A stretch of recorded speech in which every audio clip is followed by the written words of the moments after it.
Good evening, everybody. My name is Michael Alpough, and welcome. And I mean, welcome to my evening show, Vision of Love, episode 11, double ones. Uh, Double one. This is a perfect balance for what I want to do tonight. Um, every day is different. I always ask myself within, what do I want to talk about? Everything I want to talk about always pertains to love, the love of our mind, the love of our body, the love of outside things, what we attract, what we give out, the vision of love. First, you have to have a vision of anything. When you wake up, vision. What's your vision? What's your thought? How is you going to handle everything as an adult of your mind, adult of your thought? What are your intentions of what it is you want for that day? What is it you want for that week? What is it you want for your life? It starts and it ends with love. Is your cup half empty or half full? How do you fill it up? Well, most of us, part of that filling that cup up is need that coffee to stay up here. Is our cup is not runneth over. And that's one of these sayings that you've heard, but I'm going to explain that to you in a real good, deep way here as we go forward here. But everything is about how you think about it and what you give out. What's your expectations? First of all, for yourself. What are the expectations that you give out? What is it, Well, my expectation is to always have a smile. Always say hello to people. Always look for something on the positive in any situation. Because somebody who's the most critical of you could be also someone who really is helping you. Okay. I have a couple of people that I trust, to tell me the truth, who know me, who respect me. I respect them. They love me. I love them. We've had a history together. They've earned that right to, that I want to listen to them. Okay. I listen to everybody, but again, what is your expectations. So I had a suggestion for a show by someone special, and you know who you are, cuz how to find somebody, how to find someone. Okay. Hold on here. How to find someone on your path. Okay, because see, every single day when you get in your car, you have a destination and you have to follow the directions on how to find that destination. So finding someone that's on your path. So I could say how to find someone. How do you find someone? Well, I want to make it deeper than that. That's on your path. Anybody can meet someone. You can meet all kinds of people. And I'm sure a lot of people who have not found their mate have met a lot of people on their path. They've met a lot of people on the way. You see what I mean? Maybe you missed them. Maybe you never met them. Okay. So it's how to find someone on your path. Okay. So now here we come up with the question that we all have to answer. And to be honest, purely honest, do you know your path? People can tell whether or not you don't know you're on your path. People can tell when they know you're on your path. Now, it's different for everyone. So, do you know your path? Well, I do. I'm already on it. And yet, at the same time, maybe someone who I meet, they don't know what path I'm on. So, everyone that I've met who's met me in the last 12 or 13 years have, if they ask me, what do? I tell them, I'm on a spiritual path. Oh, well, that's cool. Or, well, that's not for me.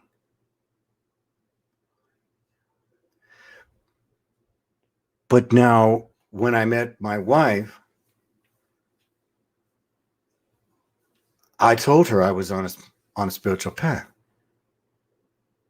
And she said to me, so am I. Now, we're all on different spiritual paths. So you have to break down on what kind of path that you're on. And mine was, well, I'm looking to find myself to become the highest spiritual person that I can find and to meet the top one. She said, so am I. I'm like, well, cool. You know what? Maybe we can be friends. Friends. My first suggestion to you is find your best friend. That's that person that could turn into a mate. Because if they're not your friend, then where do you start? Oh, I know. In the bedroom, right? No. If you start in the bedroom, well, you're probably going to end it in the bedroom. Because if you turn it into a physical event as opposed to a spiritual event,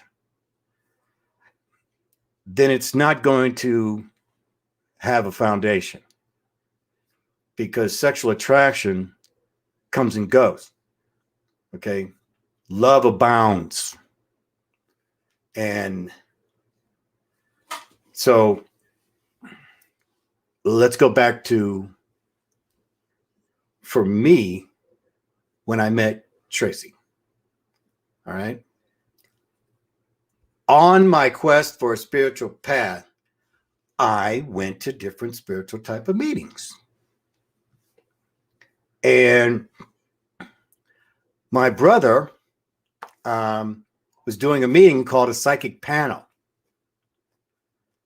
And where people ask questions. I'd never been to one before, but hey, you know, I was open. So I go there early with him, and there are two women that are in the room. It's got this huge room where everybody's coming in. First two is already there. And I hadn't been in Arizona for a week. So I go walking in, and when I meet Tracy, because I was my brother's brother, she goes, oh, I heard you was coming tonight. She gave me a hug. And then I hugged her sister. first I thought they were twins. It's kind of funny. They're not twins. They don't look alike. But it was funny. They may not look alike, but they sure act alike when they're together. Okay, so they kind of act like twins when they're together. So it's kind of funny there. So, so during this panel, I'm telling you, of all the people that stood up to ask questions, at least half of them asked the question, when am I going to find my mate? When am I going to find my mate? And so, I mean, I'm sensitive too. I'm listening to people. I'm, sensitive to what I feel the person is. And that almost everyone who asked, I felt like, have they resolved their past? It's like, it was like, Now, I'm not on the psychic panel, but now Tracy's sister is. And she finally said, like, literally word for word what I was thinking. Are you still in a relationship? Are you still in a relationship? And almost every one of them said, well, I'm ending this relationship. Oh, so you're still in a relationship. So you're in a relationship and you're looking for a relationship, but you haven't resolved your past. You haven't left your past behind. Okay. So if you're in a relationship, and I mean, it doesn't mean that you're still together. What it means is this person is still in your mind every day, whether or not they hurt you, whether or not they were the best in the world, whatever it is. Not just that relationship, past. What everyone does is they have different expectations when they go into the next relationship. For example, it's like, oh, that person hurt me. I'm not going to let you hurt me. I just want you to know I've been hurt many times. Now, if a man sees that, he's like going, uh-oh, that's a flag. If a woman sees that, she goes, uh-oh, that's a flag. Okay. So if you have past marriages that you're still carrying the pain from, that you haven't let go, in order to open your heart to attract that next person. So you're blocking yourself off by being hurt in the past. It's taken away from the present, as well as opening the door to the future is blocked. So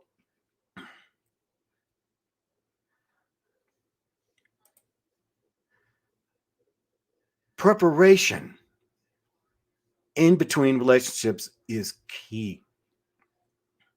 Resolving your past,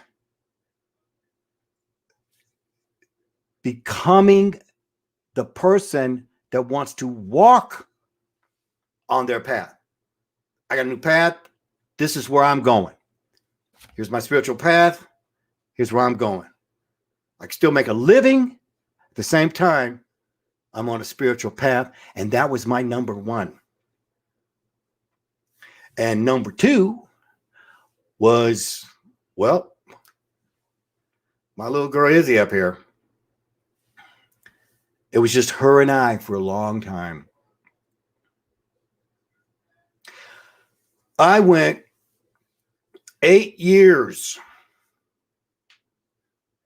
not one date. In those 8 years, I probably met 20 or 30 of the most incredible women in all my life. And they were my buddies. I always looked at, now I want to be a good friend. And that is what brought me to the place to finding my mate. If there's anything I want to give you on what is required when you meet someone, practice listening. Listening. I made a vow that I was going to be, number one, a perfect gentleman. Number two, I was going to listen to every word that anybody said to me, not just women, everybody. I knew that was a good trait, because if you ever know someone who you can't get a word edgewise in because they've already thought about what they're going to say, then you know you're going to be listening to them for the rest of your days. And they're not going to be listening to you. Now, within that framework comes compromise.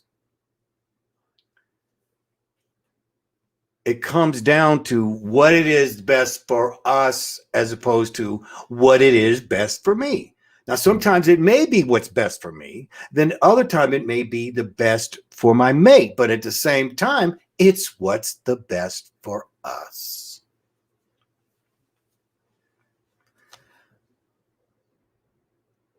Now, here's a good one for you. Your mate is looking for you.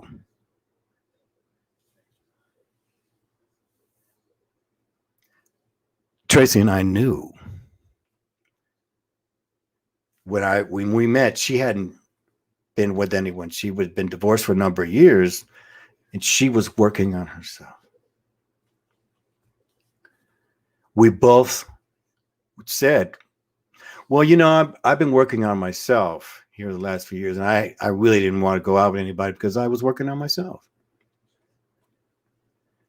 And that earned respect because, anybody can meet somebody and date them for a month. When, in Los Angeles back in the day, baby, 30 days. Relationship don't make it past 30, it ain't gonna make it. Okay? It's just, hey, did you meet? Oh, yeah, man, this girl's real good, man. How long you guys been together? 2 weeks. Oh, good. Oh, all right. Well, hit me up in 2 more weeks. 2 more weeks. Hey, how's it going, man? Didn't make it. So you didn't make it to 30 days. Oh, okay. Yeah. Well, at least you know. It probably still applies. Right? I'm on my path. What is your expectations? What's your expectations? Well, I knew maybe I was limited because I shaved my head. I hate gray. So I'm going to shave my head. So I already knew. And, well, people, I know, look, Michael Jordan changed everything. And of course, The Rock. The Rock changed everything.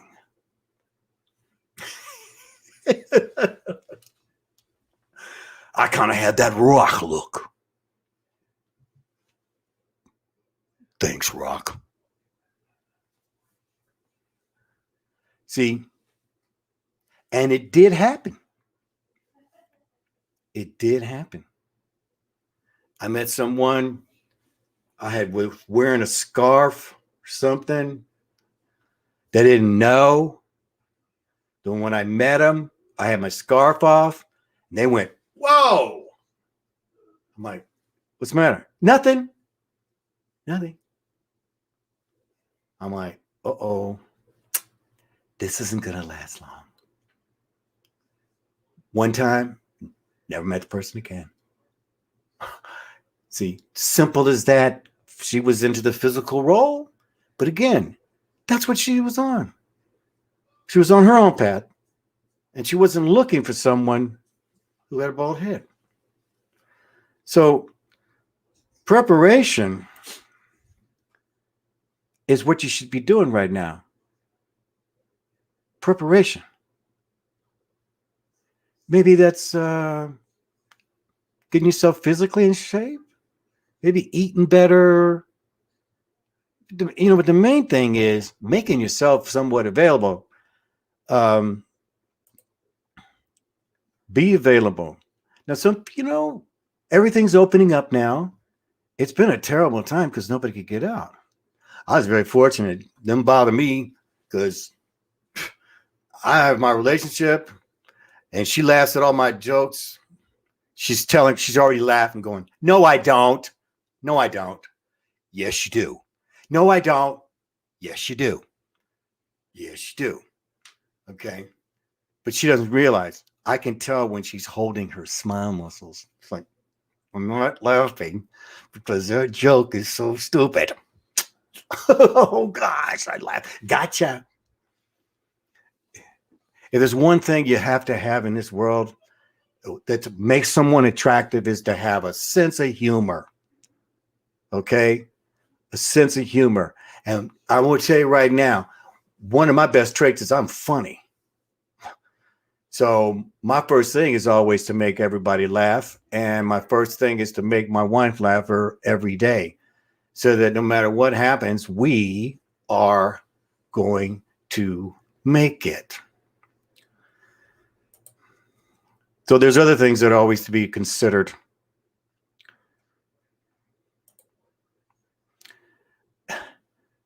See, there's education, finances, what's the credit, housing, religion, your in-laws, what's a prenup, your body type. These are all these things that you have to always consider when you meet anyone. That everyone's thinking about it, right? Yeah, there was a joke. What was a joke? Guy comes up to a girl and introduces himself and says, "Hey, listen, I just want to ask you a few questions here. I'd like to meet you." Yeah, how'd you get that pleasantry out the way? And he goes, "Hey, you got a house?" She said, "Yeah." "Ooh, really? How about a job?" "Yeah, I got a job." "Hmm. Why? What else you want to ask me?" "I bet you what your next question is, how good am I in bed? Huh?" "No. What's your credit score?" 750. Sold, America. We can work the bedroom out. Okay. Because finances, credit, housing, religion all make a play. In-laws, prenup. My last relationship before, I was with a lady for 14 years. Okay. So you would think the marriage would come up. And yeah, it came up numerous times. But she had the house. So, it's her house. Okay. She says, "Well, I want to marry you, but I want to do a prenup." I said, "Okay, here's my prenup. One paper, one line. I ain't marrying you. Signed me." Because if you got to have a prenup, you might as well not get married, which is what I knew. Let's just live together till it don't work out. Okay. But if you want someone, after you figure all this stuff out, scroll it on the bottom. Education to fitness, finances, credit, housing, religion, in-laws, all these things that made me more educated. Every woman I ever met was more educated than me, and my wife's got so many degrees. It's like ridiculous. My degrees in life, I got 5 PhDs in life. Okay, because my experience was much more vast than you see. So that experience is what gave me my own personal education. Now, I'm not kidding. I always play hard to get. Okay. Got to play hard to get. If you don't play a little hard to get, you know, got that little wrap around the finger. And that goes both ways. So it took me a while before I asked Tracy out for a date. We were friends, don't get me wrong, which is what I wanted. But then when I decided that we were on the same path or similar, then it was the test. Because you always got to test. You have to have one, and the other person has to have one. What is going to send you to the next level on whether or not that is someone that you want to be your mate? And so with me, I decided I'm going to take you to Burning Man. We're going to go on a 10-day date. And we're going to prepare together, because Burning Man takes months of preparation. It is not something you get ready 2 weeks beforehand and split. Anyone who's a burner knows. Trifecta, number one, baby, just letting it throw holler out. So I took her to Trifecta. Okay. I'm like, well, I tell you what, I'm going to take you to Burning Man. Then you really going to get to know me. And I'll get to know you. And we'll see after that. Because I already knew, boy, this will be her test. And we'll see if she's, up to the task. Well, she'd already been in the military. She'd been out in the freaking desert, like no other. But Burning Man, I said, well, okay, you went to Afghanistan. Now I'm going to take you to the other side of the world, to Burning Man.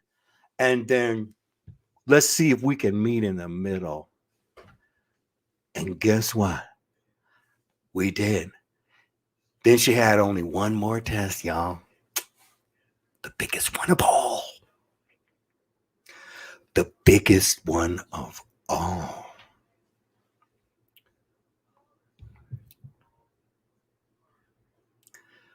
Will my dog like you?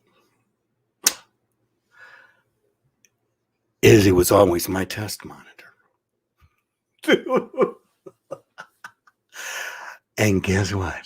She loved her from the moment she met her. The moment she met her. She lucked out. Because there was other girls she didn't like. Ixnay on the Wixnay. Because me and my little girl, we on the same path. So preparation, patience, staying flexible, finding your path. Be honest. Be honest. Be available. Get out there now that things are open up, and the things that make you want to go on your path, participate in those things, and that person will be on that path. But you must find your path. When you find your path, that your mate will find you. And it'll be a beautiful thing. When your mind is troubled, fill it with love. Fill it with love. Fill it with love. This is my evening broadcast. I'm trying to get people in the evening. I'm trying to get people to get the days. I'm trying to get in the afternoon. I'm going to reach you. I love you. Have a wonderful evening. I will be back tomorrow. I'll see you again. It's a pleasure being here. Good night.